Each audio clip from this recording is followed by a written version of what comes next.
योग योगेश्वर महापुर रामलाल जी, योग मार्तंड मुल्केश्वर भगवान, हम सभी के प्राणाधार सत्स्वरूप सदगुरु देवीदास भगवान जी के चरणों में हम सभी बच्चों का साष्टांग दंडवत प्रणाम स्वीकार हो।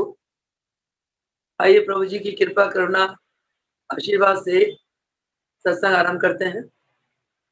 सत्संग आरंभ करने के पहले गुरु के चरणों में दंडवत प्रणाम करते हुए यही प्रार्थना करते हैं, हे प्रभु, आज इस सत्संग में आप जी ज्ञान देंगे और आप जी भी हमें समझाएंगे और अपने श्रीमुख से दिए हुए ज्ञान को आप जी अनुभूत कराएंगे, क्योंकि हे नाथ, आप जी दिव्य स्वरूप में अपने सभी बच्चों के घट में विराजमान है।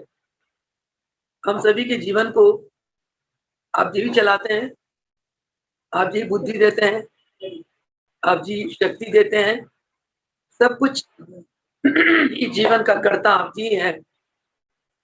इस संसार के रचनहारा हे नाथ आप जी हैं। इस प्रकार अपने आप को आप जी के चरणों में आत्म समर्पित करते हुए इस सत्संग आरंभ करते हैं। वो सुखदेव भगवान की जय। आपके सत्संग का जो प्रभु जी ने प्रेरणा दी वो है कि योग योगेश्वर मुल्केश्वर भगवान के पावन जीवन चरित्र के बारे में सबसे पहले हम संक्षिप्त में मुल्केश्वर भगवान का यही परिचय देते हैं। कलियुग के अनंत कलाधारी, अनंत ईश्वरीय शक्ति के स्वामी महापुर रामलाल जी के नित निज आत्म स्वरूप परम प्रिय शिष्य हुए हमारे मुल्केश्वर भगवान, योग मार्तंड मुल्केश्वर भगवान, जो हमारे दादा गुरुदेव हैं और हमारे राणादास सत्स्वरूप सदगुरु स्वामी देवीदास महाराज जी के परम प्राणादास सदगुरुदेव हैं। ऐसे महापुरुष कि जब हम पवित्र जीवन का गाथा गाते हैं,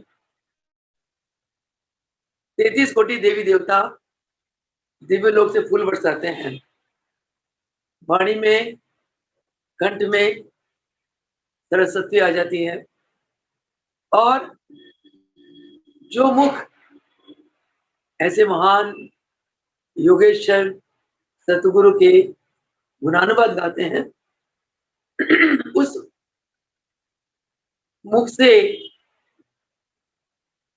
कहे जन्म जन्मांतरों के पाप रूप वचन और उस जीव के द्वारा जन्म जन्मांतरों से किए हुए पाप कर्म दग्ध हो जाते हैं। भगवान ने मुख दी गुरुदेव की वाणी, उनकी जीवन गाथा को का वर्णन करने के लिए, कान दिए गुरुदेव की महिमा और उनकी पावन जीवन गाथा की अलौकिक घटनाओं को श्रवण करने के लिए, भगवान ने आंखें दी है जीव को केवल और केवल सदगुरु भगवान के दर्शनों के लिए। प्रभु ने ये हाथ दिए उनके चरणों की सेवा के लिए, ये पांव दिए बार बार सत्संग में चलकर आने के लिए और ऐसे पावन दरबार में हाजिरी भर के सजदा करते हुए उनके चरणों से आशीर्वाद प्राप्त करने के लिए। आइए मुल्केश्वर भगवान जी को प्रणाम करते हुए, जिन्होंने हमारे सदगुरु स्वामी देवीदास महाराज जी को अपना निज आत्म स्वरूप बनाया, और जिन सदगुरु भगवान ने हम सभी के जीवन को संवारा, अनेक कष्टों से हमें बचाया, हमें जीवन जीने की कला सिखाई और हर पल हमें सांसारिक भोग विलासों से दूर रखते हुए आध्यात्मिक जगत में स्थित रखा, जिस जगत में प्रत्येक जीव को ईश्वरीय आनंद की प्राप्ति होती है।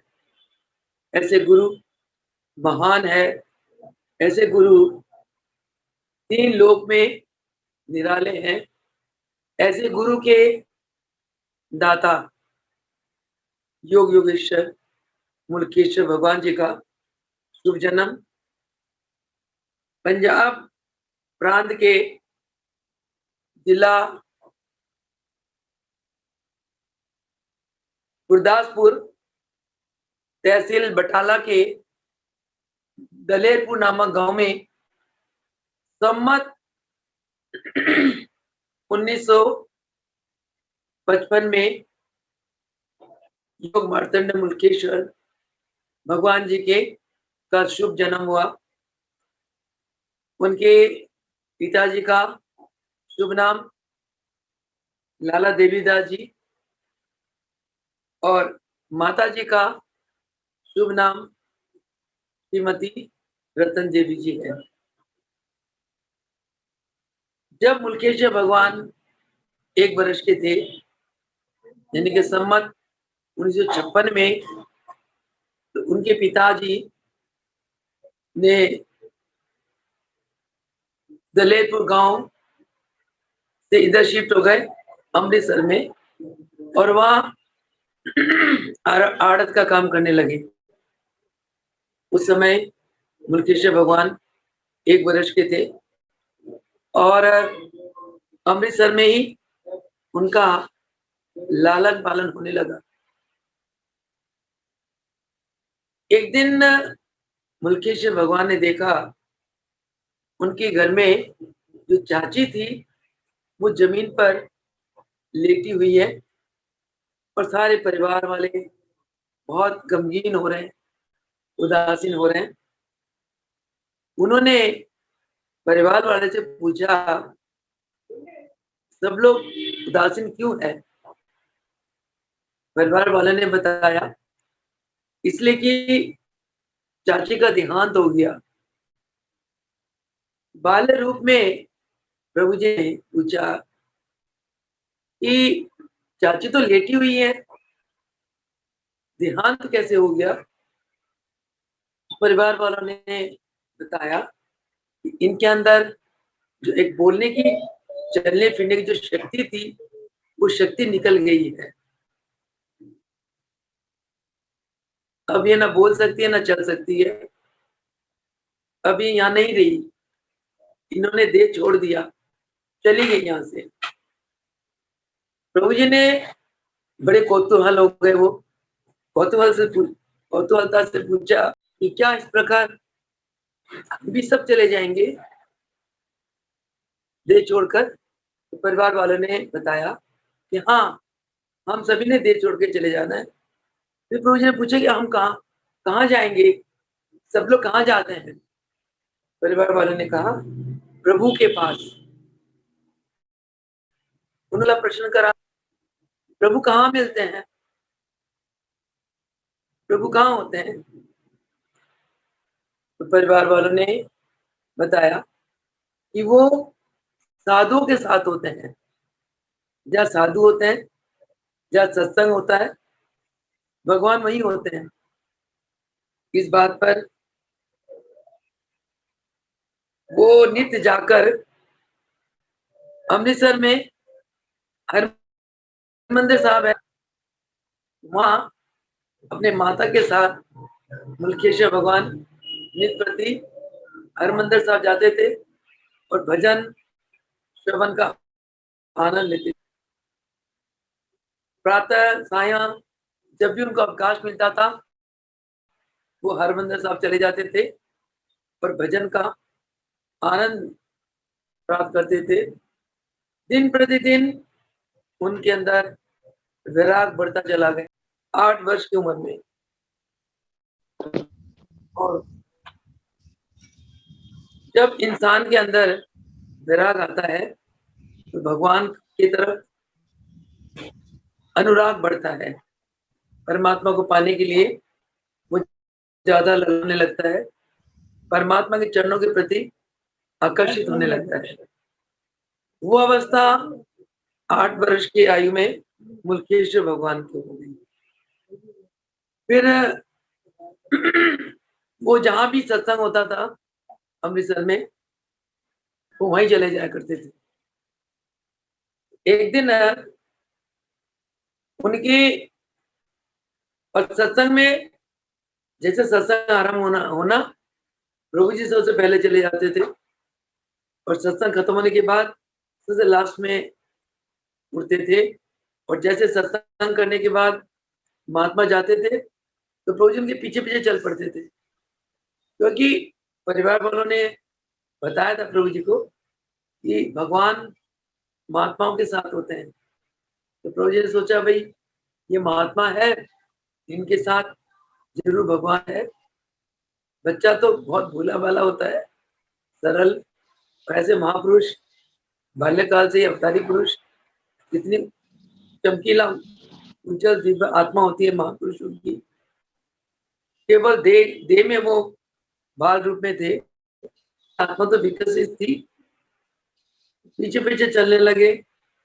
एक दिन नित्य व्रत ऐसे ही करते थे प्रभु जी, इस सत्संग में जाते थे, सबसे पहले जाना, सबसे आखिर में उठना और महात्माओं के साथ से चल पड़ना।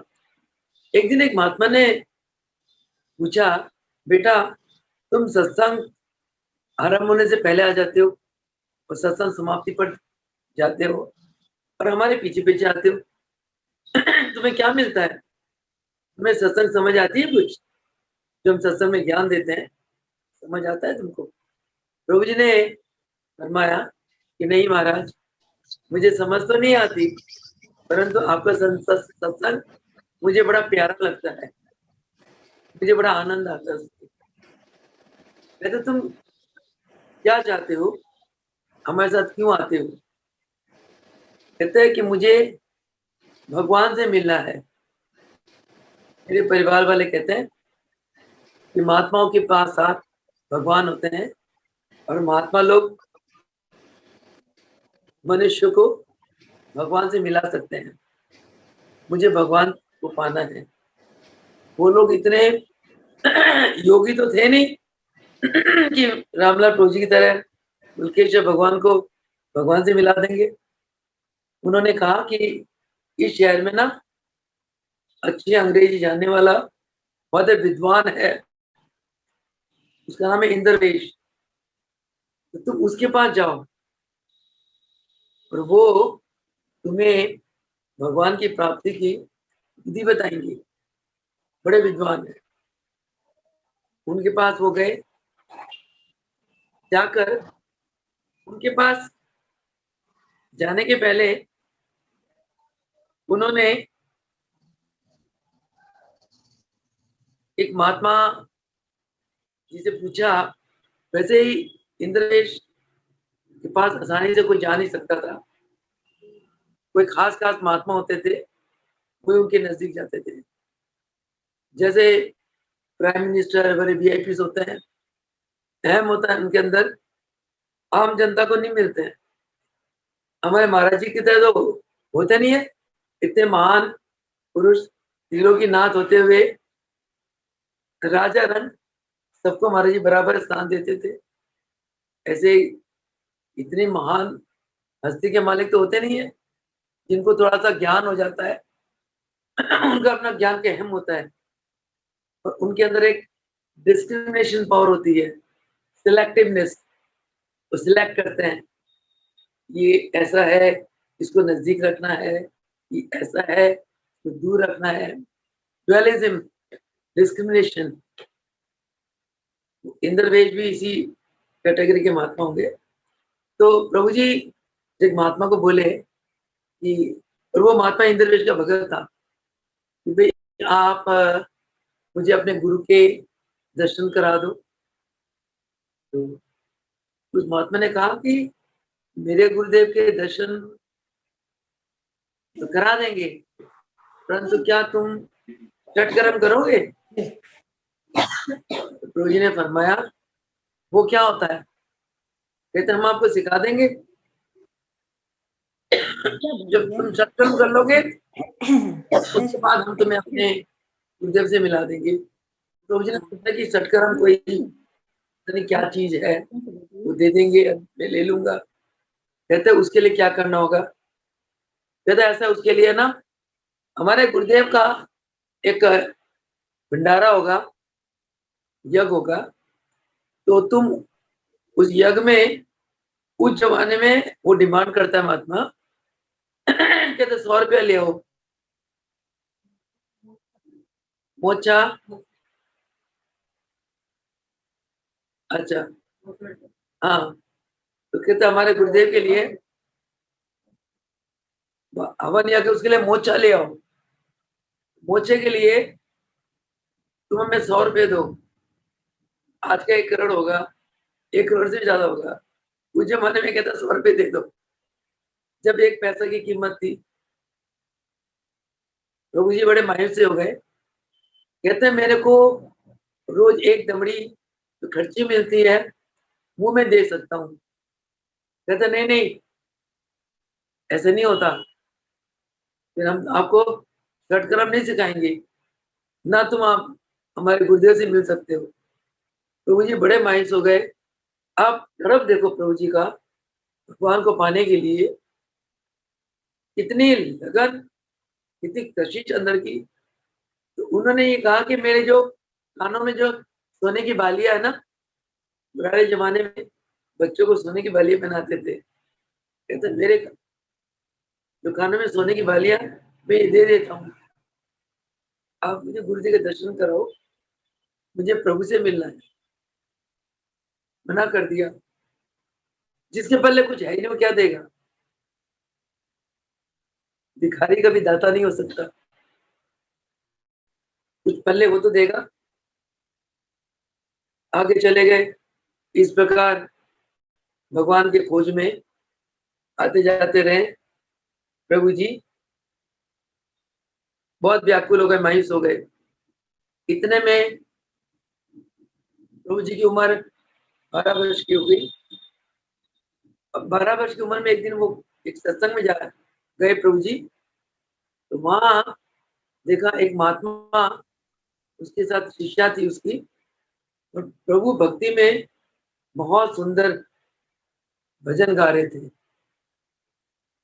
और प्रभु जी को और उस भजन में भगवान के बहुत गुणानुवाद था, और प्रभु जी का दिल रोम रोम भर गया भगवान के गुणानुवाद सुनकर।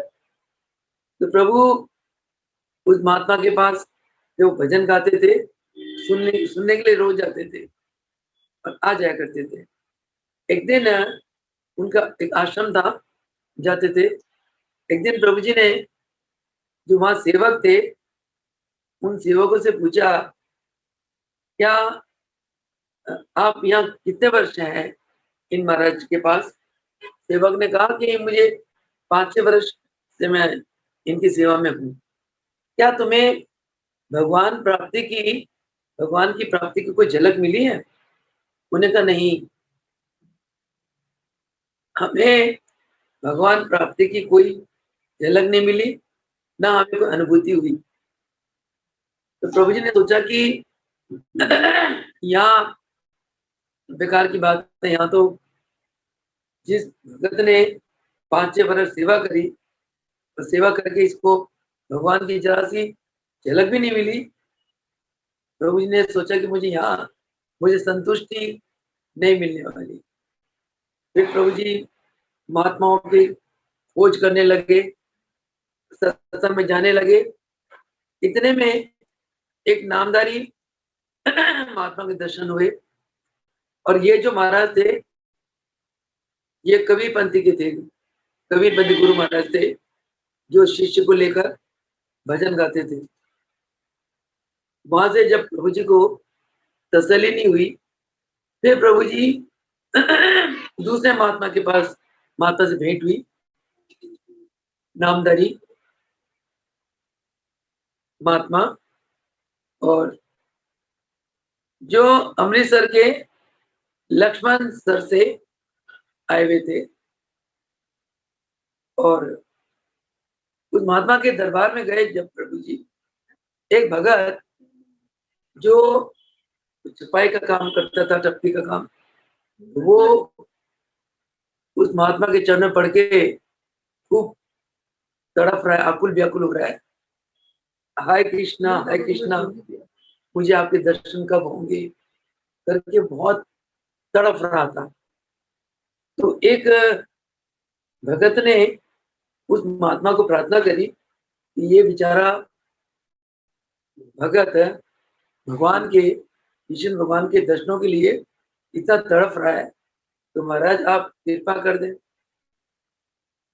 उन्होंने कहा कि नहीं, इसको अभी और तड़पने दो, इसको और जख्मी होने दो। ऐसी बात सुनकर प्रभु जी के अंदर तसल्ली नहीं हुई। प्रभु जी को बहुत दुख लगा कि महात्मा लोग वो होते हैं जिनके हृदय में बहुत दया होती है, प्रेम होता है, और जो दूसरे के दुख को अपना मान लेते हैं,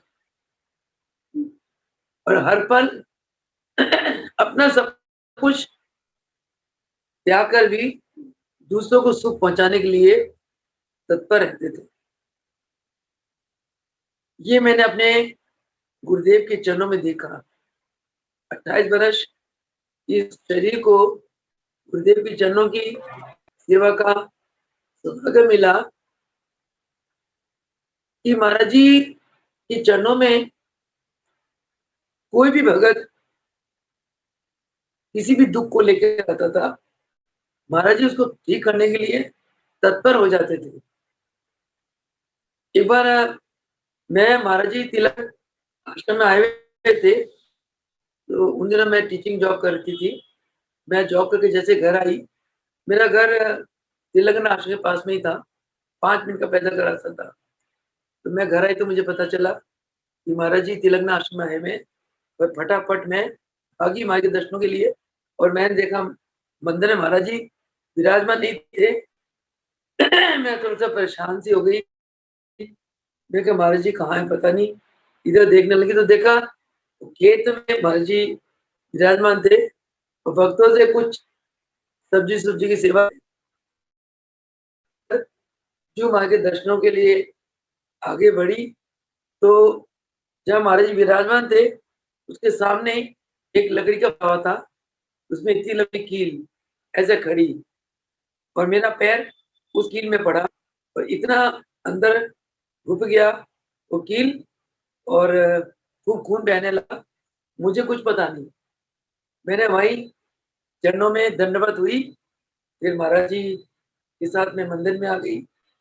मैं चलने लगी तो जहां मेरे पैर के बच्चा पड़े वहां खून है।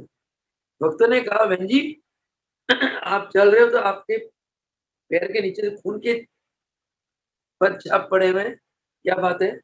तो मैंने देखा कि मेरा बायां पाँव खूनम खून हो रहा है, बहुत ब्लड निकला। हमारे गुरुदेव का दया देखो, फटाफट गर्म पानी में डेटोल मंगवाया गुरुदेव ने, रुई मंगवाई, अपने हाथ से इस नादान मूर्ख के पैर को धोया, साफ किया। मैंने बड़े हाथ पैर जोड़े, मैं कहा महाराज जी आप भगवान है, मेरे गुरु है, मेरे पैरों में गए, मैं कर लूंगी। कहते हैं जब तेरे को मैंने गुरु मंत्र दिया था तो तेरे को मैंने एक शब्द कहा था, तुझे याद है? मैं कहा हाँ महाराज जी। तो क्या कहा था तुमने? मैंने कहा था कि महाराज जी आज मेरा आप जी के चरणों में नया जीवन हुआ। आज के बाद ये तन, ये मन, ये जीवन आप जी के लिए है, आप जी का है। कहते तूने अपने तन दिया था मेरे को? मैं कहा हाँ महाराज जी। मन दिया था? हाँ कहते ये भी किसके पाँव है? ये पाँव किसके है? तूने तो मेरे को दे दिया। तू क्यों हाथ जोड़ रही है? गुरु के आगे शिष्य क्या औकात रखता है बोलने का? मैं चुप रही। अंदर अंदर मेरा अंदर अंदर आंसू आए। मेरा हृदय महाराज जी के प्रेम के प्रति हो गया। मैं कहा वाह रे गुरु, ऐसा तो माँ भी नहीं करते, बाप भी नहीं करते। मायने जी डेटोल से साफ सुफ करके और गुड़ में गुड़ पिघलवाया, उसमें अजवाइन डलवाई, उसकी गोली बनाई। गोली बना के उसको मेरे जहाँ जख्म था, कील घुस गई थी, वहां रखा गोली और पट्टी बांध दी। उसके बाद मुझे दर्द उर्द नहीं हुआ, बस मैं सेवा सुवा जो भी मिलता रहा मैं करती गई। जब घर जाने लगी शाम को, तो माँ ने मुझे फरमाया कि बेटी सुबह रात में पट्टी मत खोलना, सुबह पट्टी खोल के जो सिर की पिन होती है ना, सिर की पिन से कान का मैल निकालना और मैल को इस गड्ढे में भर के पट्टी बांध देना। और मैंने कोई एटीएस का इंजेक्शन नहीं लगवाया, इतना वो कील गड़ने से एंटी टेटनस का इंजेक्शन लगाना पड़ता है, नहीं तो कभी भी इन्फेक्शन हो सकती है। कुछ नहीं लगाया। अगले दिन मैंने ऐसे ही करा, अपना गड्ढे में कान का मैल भर दिया और पूछने की हिम्मत ही नहीं है कि महाराज जी कान के मैल में ऐसी कौन सी दवाई है कि जो इस जख्म को भर देगी? गुरु है, गुरु तो गुरु ही है। गुरु के आगे जितना मौन रहे, जितना चुप रहे, उनके हाँ में हाँ जी कहें, उतनी ही कृपा बरसती है। इसी से गुरु टेस्ट करते हैं ये शिष्य कितना मुझ में समर्पित है। जैसे कई शिष्य लोग गुरु के सामने कुछ बोलते हैं, सवाल जवाब करते हैं, गुरु फिर उनको ना नेगेटिव मार्किंग कर देते हैं, बेकार का आदमी है। गुरु के आगे अपनी बुद्धि को दिखा रहा है, यानी कि गुरु के आगे इसका अहम खड़ा है। तो जब गुरु के आगे अहम खड़ा होता है ना, तो गुरु की कृपा नहीं बरसती। जहाँ बच्चे का अहम नहीं रहता, भर भर के दया करते हैं। मैं गई और वो पट्टी बांधने की देर थी, मेरे दर्द दुर्द सब गए। फिर से माँ की चन हो गई। मैंने फरमाया हाँ मुन्नी ठीक है। मैं कहा महाराज जी आप जी की बहुत कृपा है, मुझे तो लगा ही नहीं कि मुझे कुछ हुआ भी। ऐसे हैं गुरुदेव। फिर तो बस भाग भाग के सेवा करती गई। सेवा में पट्टी फुट्टी पता नहीं कहाँ खड्डे खाते चली गई, पता ही नहीं चला। तो ऐसे हैं गुरुदेव। और यहाँ देखो वो महात्मा, नामधारी महात्मा कहता है इनको अभी और घायल होने दो। ऐसे स्थान से भी लखराज प्रभु जी को कोई तसल्ली नहीं हुई। उन्होंने देखा कि यहाँ कोई ध्यान समाधि वाला तो है ही नहीं, ध्यान समाधि वाली बात ही नहीं है। इसका मतलब क्या कि योगेश्वर मुल्केश्वर, बताओ, योगेश्वर मुल्केश्वर भगवान की जो आत्मा है वो जन्म से ही योगी आत्मा है। योगी आत्मा है वो तो नर चोला ले लिया, आत्मा तो विकसित रहती है। जब चोला, जो चोला होता है उस चोले का स्वभाव, उस चोले का बंधन से वो आत्मा बन जाती है। इसलिए भगवान राम, उनको क्या जरूरत थी सीता के वियोग में विलाप करने की? वो तो चुटकी में रावण को विध्वंस करके सीता को ला सकते थे, पर उन्होंने न रूप का मर्यादा रखा। महापू रामलाल जी सिद्ध भगवान थे, सिद्ध पुरुष थे, स्वयं गुरु। उनको क्या जरूरत थी कि गुरु के खोज में जंगल में जा रहे, मंग ग्राम में जा रहे, वहां खून की नदियों ले सिर कटे बंदे जो इंसान को नर बख्शी, ओ रब्बा इतनी मुसीबतें, उनको क्या जरूरत थी? और राजा रतन सिंह जो 2 कोटि का बंदा, माँ के चरणों का धूल भी नहीं, वो मंत्र फेर रहा है पूरी रात, तंत्र मंत्र प्रभु जी को फेर रहा है। क्या ये सब, ये जो मनुष्य चोला है ना, जो महान आत्मा है मनुष्य चोले में प्रवेश करती है, तो मनुष्य चोले क्या मर्यादा में रहना पड़ता है। मुझे याद आती है 98 में रामनवमी के बाद जब महाराज जी ने प्रवचन किया था रामनवमी के अगले दिन सुबह सुबह, जैसे गुरु गीता के बाद महाराज जी प्रवचन करते थे, मैंने फरमाया कि अब हम यहाँ से जगाधरी होते हुए जगाधरी आश्रम होते हुए करनाल जाएंगे। करनाल में कुछ काल रहकर फिर दिल्ली जाएंगे और दिल्ली के बाद सर्वव्यापी हो जाएंगे। इसका मतलब उस समय तो समझ ही नहीं आई, आज समझ आती है। सर्वव्यापी का मतलब जब महापुरुष लोग ये पंच तत्वों से बना हुआ देह को त्याग देते हैं, जैसे हम लोग पुराने कपड़े त्याग देते, पुराने कपड़े जाते हैं, नए कपड़े बड़े खुशी से पहनते हैं, तो वो आत्म अवस्था में स्थित हो जाते हैं और आत्मा सर्वव्यापी है। इसका मतलब ये था, हम बुद्धू अनाड़ियों को समझ ही नहीं पड़ी कि महाराज जी इशारा क्या कर रहे हैं।